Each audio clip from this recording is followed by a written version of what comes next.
নবী লূত আলাইহি অসলামের কাহিনী। পরিচিতি। নবী লূত আলাইহি অসলাম ছিলেন ইব্রাহিম আলাইহি অসলামের ভাতিজা। তিনি আল্লাহর প্রেরিত একজন নবী যাকে পাঠানো হয়েছিল সাদুম ও আমরা নামক শহরের অধিবাসীদের কাছে। এই জাতি ছিল সীমাহীন অশ্লীলতা ও পাপাচারে লিপ্ত, নারী ত্যাগ করে পুরুষে পুরুষে অশালীন কাজে লিপ্ত, প্রকাশ্যে অন্যায়, চুরি, লুটপাট করত। লূত আলাইহি অসলাম এর দাওয়াত। নবী লূত আলাইহি অসলাম তাদের আল্লাহর পথে আহ্বান করতেন, তোমরা কি এমন জঘন্য কাজ কর যা তোমাদের পূর্বে কেউ করেনি? তোমরা কি নারীকে ছেড়ে পুরুষের সাথে কামবাসনা পূরণ করো? কিন্তু সেই জাতি লজ্জা না পেয়ে বলত, তুমি যদি থামো না, তবে তোমাকে আমাদের শহর থেকে বের করে দেব।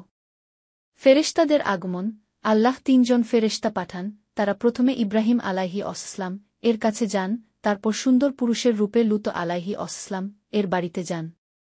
লোকেরা ফেরেশতাদের দেখে লালসায় পড়ে যায় এবং লূতের দরজায় এসে জোর করতে থাকে। লূত আলাইহি অসলাম বারবার বোঝান, কিন্তু তারা শোনে না। আল্লাহর আয়াব। তখন ফেরেশতারা নিজেদের পরিচয় প্রকাশ করেন এবং বলেন, আপনারা রাতের শেষে এই শহর ত্যাগ করুন। আপনার স্ত্রী ছাড়া কেউ পেছনে ফিরে তাকাবে না আগে। এরপর শহরের উপর আকাশ থেকে পাথর বর্ষণ হয়। শহর উল্টে ফেলা হয়, আকাশ থেকে মাটি নিচে ঠেলে ধ্বংস করে দেওয়া হয়।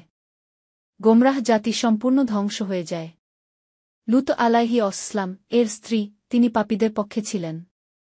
তাই তাকেও ধ্বংসের শিকার হতে হয়। শিক্ষণীয় বিষয়। প্রকাশ্য অশ্লীলতা আল্লাহর ক্রোধ ডেকে আনে। সত্য নবীর কথা না শুনলে জাতি ধ্বংস হয়।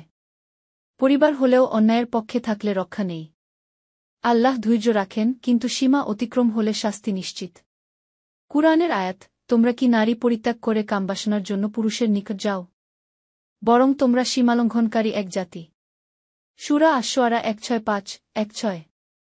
শিক্ষা। আল্লাহ আমাদের প্রতিটি ভালো কাজ গুণে রাখেন, ইভেন ছোট্ট কাজও। সময় কম থাকলেও আমরা যেন ভালো কাজ করতে না ভুলি। সত্যবাদিতা, দয়া ও সহযোগিতা ইসলামের গুরুত্বপূর্ণ শিক্ষা।